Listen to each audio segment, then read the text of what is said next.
প্রিয় দর্শক, যাদের আয় উন্নতির সব রাস্তা বন্ধ হয়ে গেছে, কোনো দিক হতে আর আয় আসছে না, ব্যবসাতে বরকত নেই, চাষ ছিল সেই চাষ হতেও আয় বন্ধ হয়ে গেছে, এভাবে করে ছেলে বিদেশে আছে, সেও কঠিন সমস্যার মধ্যে পড়ে গেছে। এইভাবে করে যে রাস্তা দিয়ে আপনার উন্নতি, আয় আসতো, ইনকাম আসতো, উন্নতি হতো, সেই রাস্তাগুলো বন্ধ হয়ে গেছে।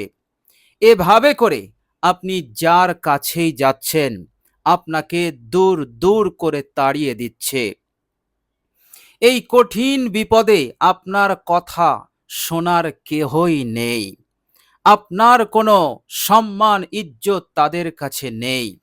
চারিদিক হতে অপমান, লাঞ্ছনা আপনার জিন্দেগিতে, আপনার জীবনে এসে পড়ছে।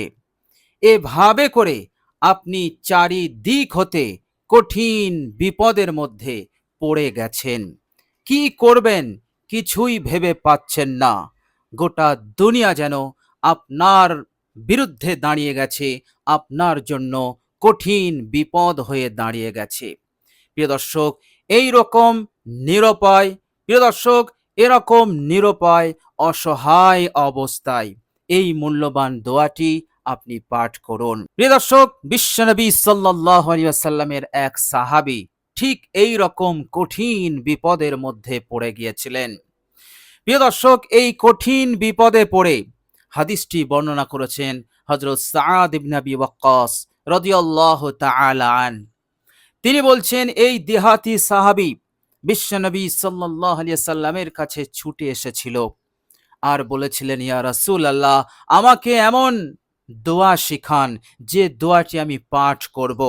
মতলব ছিল এই দোয়াটি পাঠ করার বরকতে আমার জিন্দগি হতে যেন এই কঠিন বিপদ দূর হয়ে যায়, সব পরিস্থিতি, কঠিন পরিস্থিতি যেন দূর হয়ে যায়, আমি যেন রক্ষা পাই।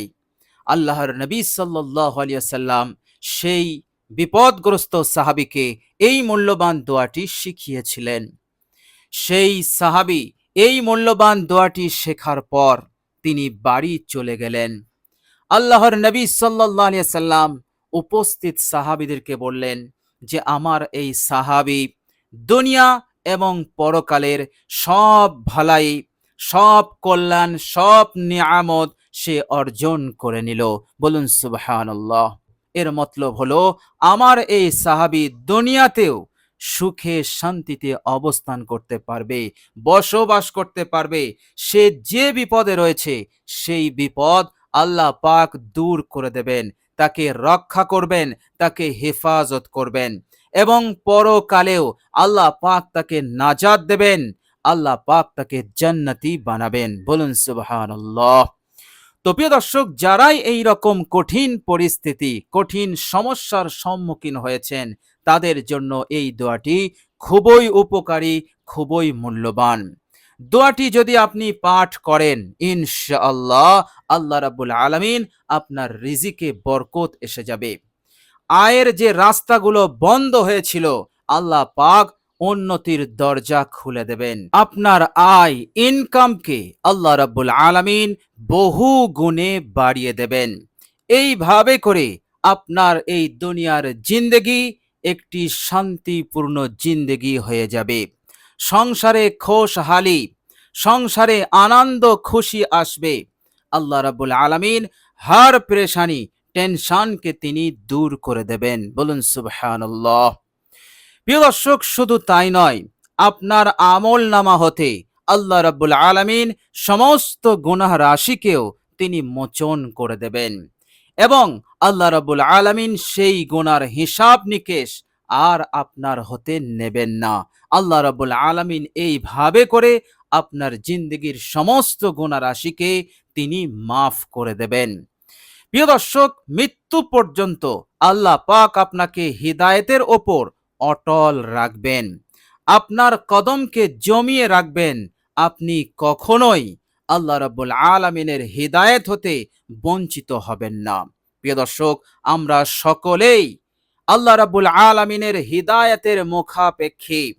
আল্লাহ রাব্বুল আলামিন এই দোয়ার বরকতে আল্লাহ পাক তিনি আমাদেরকে হিদায়াতের ওপরে রেখে দেবেন। প্রিয় দর্শক, হিদায়াত অনেক বড় সম্পদ, এটা জেনে রেখে দেবেন। প্রিয় দর্শক, শুধু তাই নয়, আল্লাহ রাব্বুল আলামিন সর্বদা আপনাকে সুস্থ রেখে দেবেন। যাবতীয় রোগ ব্যাধি হতে আল্লাহ পাক আপনাকে হেফাজত করবেন এবং কঠিন থেকে কঠিন দুরারোগ্য হতে আল্লাহ পাক আপনাকে হেফাজত করবেন। ক্যান্সারের মতন কঠিন রোগ হতে আল্লাহ পাক হেফাজত করবেন।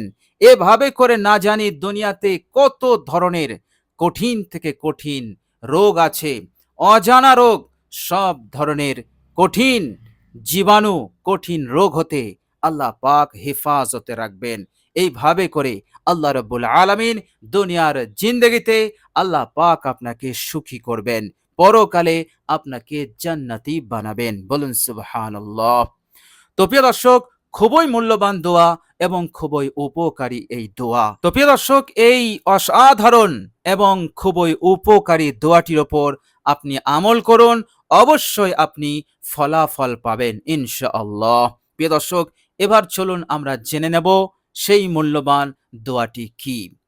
প্রিয় দর্শক, এই মূল্যবান দোয়াটি আপনি অত্যন্ত ইয়াকিন এবং বিশ্বাসের সহিত পাঠ করবেন এবং দোয়াটির মানে অর্থ জেনে আপনি পাঠ করবেন। প্রিয় দর্শক, প্রথমে আমরা দোয়াটি জানব, এরপর আমরা দোয়াটির অর্থ জেনে নেব। প্রিয় দর্শক, দোয়াটি হচ্ছে আল্লাহুম্মা গফিরলি ওয়ারহামনি ওয়াহদিনি ওয়ারযুকনি ওয়াআফিনি লা হাওলা ওয়ালা কুওয়াতা ইল্লা বিল্লাহ। প্রিয় দর্শক, এই হচ্ছে দোয়া। এই দোয়াটির ওপরে আপনি আমল করুন, এই দোয়াটি পাঠ করতে থাকুন। প্রিয় দর্শক, এই মূল্যবান দোয়াটি আপনি পাঠ করবেন মাত্র ৪১ বার। প্রিয় দর্শক, কষ্ট করে একটু সময় নিয়ে আপনি দোয়াটি পাঠ করুন, ইনশাল্লাহ এর যে ফলাফল আপনি পাবেনই, এর মধ্যে কোনো সন্দেহ নেই। আপনি উপকৃত হবেনই। যেমন সাহাবী উপকার পেয়েছিলেন, অনুরূপভাবে আপনিও এর উপকার পাবেনই ইনশাআল্লাহ। প্রিয় দর্শক, দোয়াটির বাংলা অনুবাদ হচ্ছে আল্লাহুম্মা গফিরলি, হে আল্লাহ তুমি আমার গুনাহসমূহকে মাফ করে দাও। ওয়ারহামনি, হে আল্লাহ তুমি আমার প্রতি দয়াশীল হয়ে যাও, আমার ওপরে তুমি রহমত নাজিল করো। তোমার রহমত ছাড়া আমার কোনো গতি নাই, কোথাও বাঁচার রাস্তা নেই। হে আল্লাহ তুমি আমার ওপর রহমত নাজিল করো। ওয়াহদিনী, হে আল্লাহ তুমি আমাকে হিদায়াত দান করো, হিদায়াতের উপরে জমিয়ে রাখো। আর ওয়ারযুকনি, তুমি আমাকে রিজিক দাও, হালাল রিজিক দাও, বরকতপূর্ণ রিজিক দাও। ওয়াআফিনি, এবং আমাকে সুস্থতা রাখো, সুস্থতা দান করো, সর্বদা আমাকে সুস্থ রেখে দিও। তো এইভাবে করে আপনি আল্লাহ রাব্বুল আলামিনের কাছে আরবিতে এই কথাগুলো আপনি বললেন। আর আল্লাহ রাব্বুল আলামিন বলেছেন, বান্দা যখন আমার দিকে হেঁটে হেঁটে আসে, আমি বান্দার দিকে দৌড়ে দৌড়ে যাই। এর মতলব হচ্ছে যে আমার বান্দা যখন চারিদিক হতে অসহায় নিরুপায় হয়ে বান্দা যখন আমার কাছে দোয়া করে, আল্লাহ রাব্বুল আলামিন বলেন আমি আমার বান্দাকে সাহায্য করে দেই। ডাইরেক্ট করি, কোনো সময় ফেরেশতার মাধ্যমেও আমি আমার বান্দাকে সাহায্য করে দিই। সে যা চাইছে, তার যা হাজত, যা প্রয়োজন, আমি আরশের মালিক আল্লাহ রাব্বুল আলামিন পূরণ করে দিয়ে তাকে আমি সন্তুষ্ট করে দেই। বলুন সুবহানাল্লাহ। তো প্রিয় দর্শক, একাগ্রতার সহিত, ইখলাসের সহিত আপনি দোয়াটি পাঠ করুন, আপনার সমস্যার সমাধান হবেই হবে ইনশাআল্লাহ। প্রিয় দর্শক, আল্লাহ রাব্বুল আলামিনের কাছে দোয়া করি, আল্লাহ রাব্বুল আলামিন যেন আমাদেরকে এই মূল্যবান দোয়াটি পাঠ করার তৌফিক দান করেন। সকলে বলি আমিন। প্রিয় দর্শক, কমেন্ট বক্সে একবার আমিন লিখে দেবেন। আজ এ পর্যন্তই। সকলে ভালো থাকবেন, সুস্থ থাকবেন, ভিডিওটি ভালো লাগলে একটি লাইক এবং শেয়ার করে দেবেন। প্রিয় দর্শক, শেষে আমার আন্তরিক সালাম নেবেন। আসসালামু আলাইকুম ওয়া রাহমাতুল্লাহি ওয়া বারাকাতুহু।